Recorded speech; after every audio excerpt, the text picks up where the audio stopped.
अब हम आगे चलते हैं और अब हम बात करते हैं कॉलिनोइड रिसेप्टर्स के बारे में, यानी कॉलिनर्जिक रिसेप्टर्स के बारे में। अब दो तरह के एसिटाइल कोलिन के रिसेप्टर्स होते हैं। इनका फ़ैसला हमने इस बात पे किया है कि जो सब्सटेंसेस उनको ज़्यादा एक्टिवेट करते हैं, फॉर एग्जांपल अगर निकोटीन एक रिसेप्टर को ज़्यादा एक्टिवेट कर रहा है, ज़्यादा एफिनिटी के साथ बाइंड कर रहा है, उस एसिटाइल कोलिन के रिसेप्टर को हमने निकोटीन रिसेप्टर का नाम दे दिया। और जिसके साथ मस्कुलिन जो है वो ज़्यादा एफिनिटी के साथ बाइंड कर रहा है, उस एसिटाइल कोलिन के रिसेप्टर को हमने मस्कुलिनिक रिसेप्टर का नाम दे दिया। ये बात इसने यहाँ की हुई है। इसके बाद if we talk about these receptors, पहले हम बात करते हैं मस्कुलिनिक रिसेप्टर के बारे में। अब इसमें आपको ये बात पता होनी चाहिए कि मस्कुलिनिक रिसेप्टर जो है वो आयन चैनल नहीं है। That is the ji protein couple receptor, जिसको हम कहते हैं मेटाबोट्रॉपिक रिसेप्टर। ये बात आपको यहाँ पता होनी चाहिए। इसके अलावा यहाँ पर इसने कोई ख़ास बात नहीं बताई हुई है, इसने सिर्फ ये बताया हुआ है कि लाजमी नहीं है कि ये सिर्फ मस्कुलिन से एक्टिवेट होगा, हो सकता है इसको निकोटीन भी एक्टिवेट कर ले ज़्यादा कंसनट्रेशन के अंदर, ठीक है, because nicotine also has weak affinity for that receptor. अब ये तीन तरह के रिसेप्टर होते हैं मस्कुलिनिक receptor, M1, M2 and M3, आपको ये पता होना चाहिए, ठीक है। इसके बाद लोकेशन ऑफ दीज रिसेप्टर्स, अगर हम लोकेशन की बात करें तो these receptors are found on various organs, various autonomic organs, for example heart, smooth muscle, exocrine glands, ठीक है। अब इसमें आपको ये पता होना चाहिए कि कौन सा रिसेप्टर कहाँ पर है। फॉर एग्जांपल M1 आ रहा है तो ये आपके ब्रेन के अंदर है, आपके गैस्ट्रिक पैराइटल सेल्स के अंदर मौजूद है, ठीक है जनाब। इसके अलावा अगर हम बात करें M2 की, M2 जो है वो आपकी कार्डिक सेल्स के ऊपर, स्मूथ मसल्स के ऊपर, और M3 जो है वो ब्लैडर के ऊपर, एक्सोक्राइन ग्लैंड के ऊपर, स्मूथ मसल्स के ऊपर वहाँ पर मौजूद है। अब एक मेरी डिटेल वीडियो इन रिसेप्टर्स के ऊपर मौजूद है, वो आप देख सकते हैं इस प्लेलिस्ट के अंदर, ठीक है। ये यहाँ तक ये हो गया, ठीक है। उसके बाद अगर हम बात करें जो इम्पॉर्टेंट ये है there mechanism of action, how do they work. अब जो हमारे पास जी प्रोटीन कपल रिसेप्टर होते हैं वो तीन तरह के होते हैं। अब वो इसने यहाँ पर वही बताया हुआ है। अब पहले मैं आपको वो समझाता हूँ।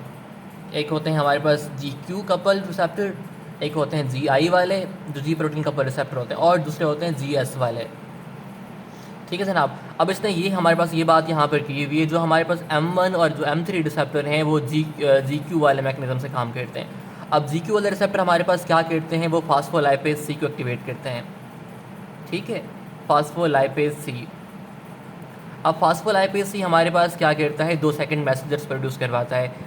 These are IP3 and DEG, IP3 and your DEG। ये इस लेवल तक वैसे आपको पता होना चाहिए, ठीक है जनाब। IP3 जो है वो आपका इंट्रासेलुलर कैल्शियम को बढ़ा देगा। जब आपका इंट्रासेलुलर कैल्शियम बढ़ेगा या तो हाइपरपोलराइजेशन हो जाएगी, या जो है वो हमारे पास या तो वो मतलब इंटरेक्ट करके एंजाइम्स को इनहेबिट करेगा, या वो हाइपरपोलराइजेशन कॉज करवाएगा या कॉन्ट्रैक्शन करवाएगा, व्हाटसोएवर, ठीक है। वो हम आगे देखेंगे हम। उसके बाद जो DEG है, DEG क्या करता है, वो फास्फोलाइपेज हमारे पास वो प्रोटीन काइनेज C को एक्टिवेट करता है, और प्रोटीन काइनेज C जो है वो फास्फोराइलेशन करवाता है डिफरेंट प्रोटीन्स की, ठीक है। तो ये हमारे पास होता है GQ वाला मैकेनिज्म। इसके अलावा ये M1 और M3, हमारे पास जो M1 है और जो M3 हैं, ये दोनों रिसेप्टर जो हैं वो GQ वाले तरीके से काम करते हैं, M1 एंड योर M3। अब रह गया हमारे पास M2 जो है वो हमारे पास GI वाले तरीके से काम करता है, ठीक है जनाब।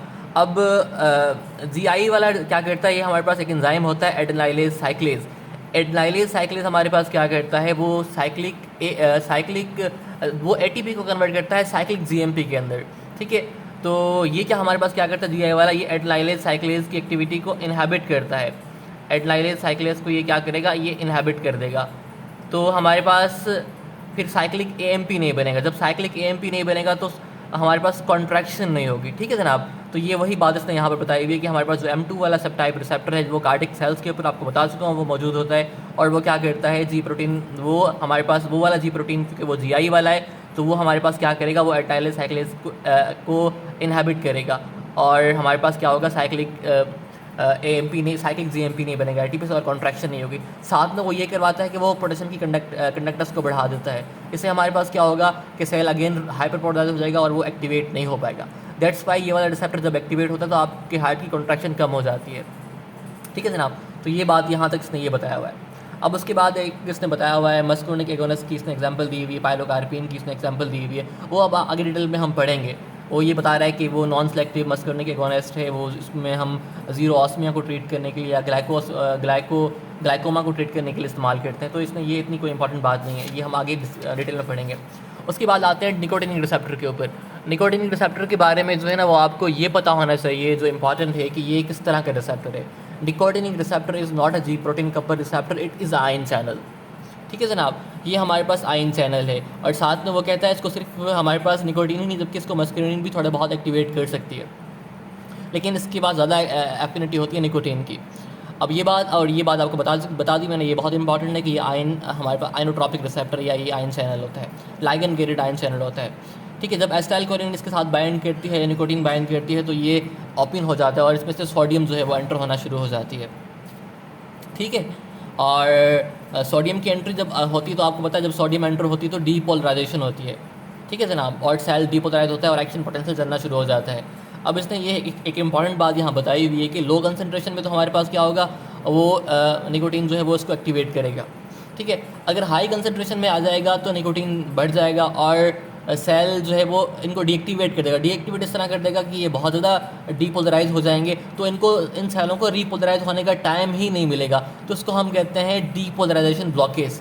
तो अगर निकोटीन को आप बढ़ा देंगे तो ये पहले तो डीपोलराइज करेगा, क्योंकि ये बहुत ज़्यादा बढ़ गया तो ये सेल डीपोलराइज ही रहेगा, डीपोलराइजेशन का टाइम नहीं मिलेगा, तो सब्सिक्वेंट हमारे पास डीपोलराइजेशन फिर नहीं होगी और सेल जो है वो डीपोलराइजेशन ब्लॉकेज के अंदर चला जाएगा। तो वो इसने ये बात यहाँ पे की हुई है।